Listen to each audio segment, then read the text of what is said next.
Hey, this is Alex from liveloopers.com, and I like basketball. Looping is really taking off. There's an explosion of loop activity out there on the internet. People are doing things into loop pedals and loop stations and getting really marvelous results. And there are a lot of people trying it, and there are a lot of people getting frustrated by their inability to get past step one, which is how do I get my loops to line up right and sound good together.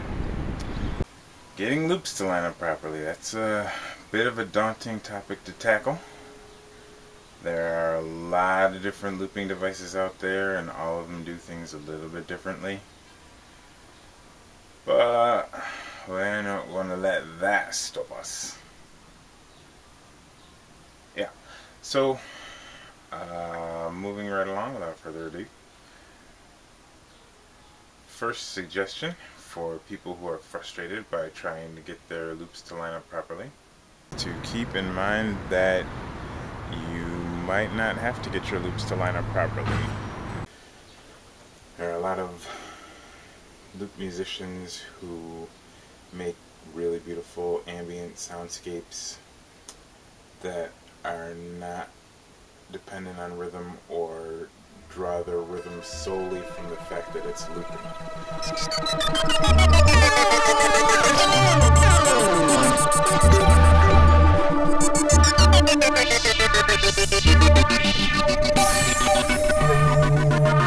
But if you're sure that rhythmic looping is for you and that you have your heart set on like making some really driving dance music, or have some very specific music in mind that you need to do that's rhythm dependent, then hopefully you know a lot already about music and rhythm and counting. 1, 2, 3, 4, 1, 2, 3, 4, 1, 2, 3, 4.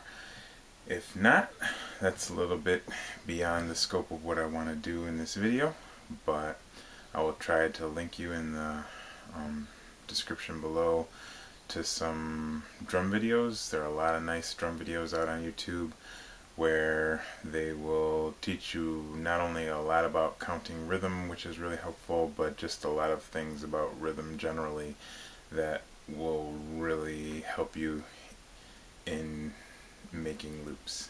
Even if you don't have any kind of background in percussion, I would really recommend watching some intro to drumming videos and do any kind of counting practice that they recommend that you do, because that is what makes the difference between good looping and better looping. If you think that you don't want to count just because you have other things that you'd rather be concentrating on, or if you think counting makes you make a funny looking concentration face, or whatever your aversion to counting is, for the sake of practice I would highly recommend counting. I would recommend starting off counting out loud. Set aside some time to practice and some space, and just count. Count along. Count out proud. Count out strong. Yeah. Next suggestion is to look into whether or not the looping device that you own or would like to own has quantization. Quantization is available on most modern loopers. It is a way where the loop device has its own internal rhythm, and if you mess it up and fudge it like a little early or a little bit late, it will fix it for you as though you had clicked it right on time right before the next one. So that's super helpful. A lot of looping devices, even if they don't have quantization, will at least have a metronome and a click track for you, some kind of audible way to help you keep track of when to press the button at the exact right time. The looping device that I have has quantization, and it has an internal rhythm that it can put out to headphones only, so I can be listening along and hear exactly what the machine is thinking, where the beats should fall. And ever since I discovered how to use those, my loops line up great, and I can move on to making music. Final suggestion is for people who have older loopers or less sophisticated loopers that don't do quantization or metronome, or maybe even you do have quantization and metronome and for whatever reason you just don't want to use them.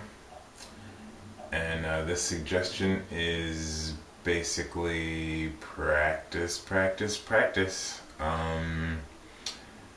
and practice more.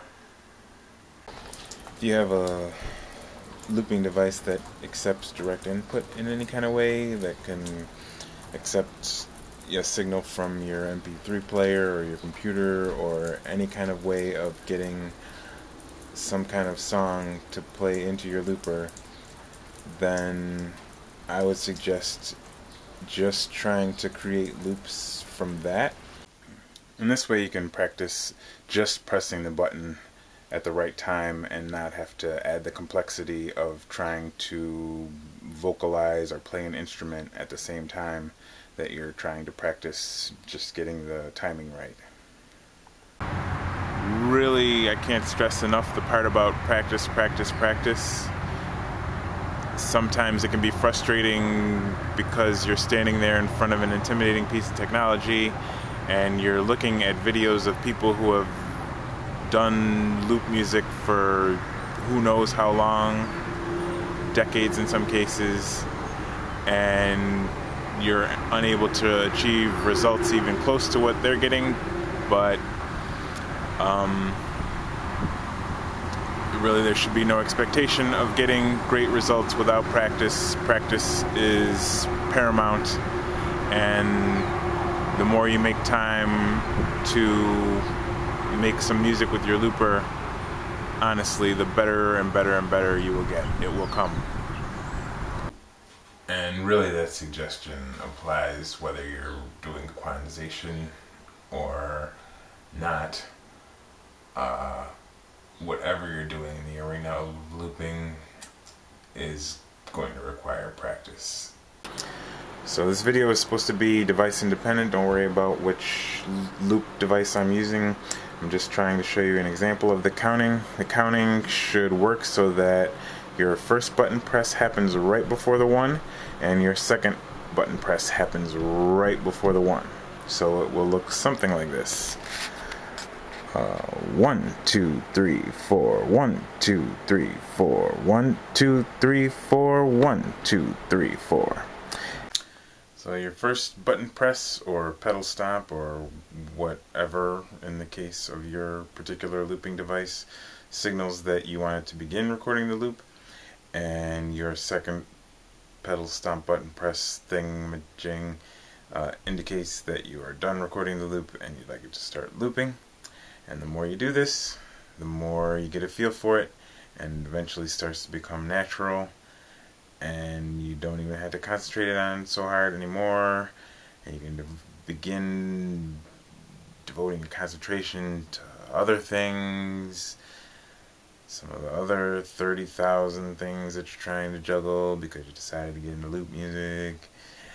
But that's okay, because eventually it's going to really impress your audience or your girlfriend or your cat or yourself or whatever. But I digress. So, if this video has been at all helpful to you, why not be helpful back to us? Why not? You could help us out a lot by subscribing to us on YouTube, which I think there's a subscribe button there if you're on YouTube now currently. If not, you should click over to YouTube and then it'll be there, I think. And Sign up for our email lists on liveloopers.com when that's available, which is not today, but sometime in the near future. And follow us on Twitter and go to our Facebook, facebook.com/liveloopers, and like us. And then after you like us, then stick around and talk to us, because we have a lot of friendly people there and they're cool. And loop on.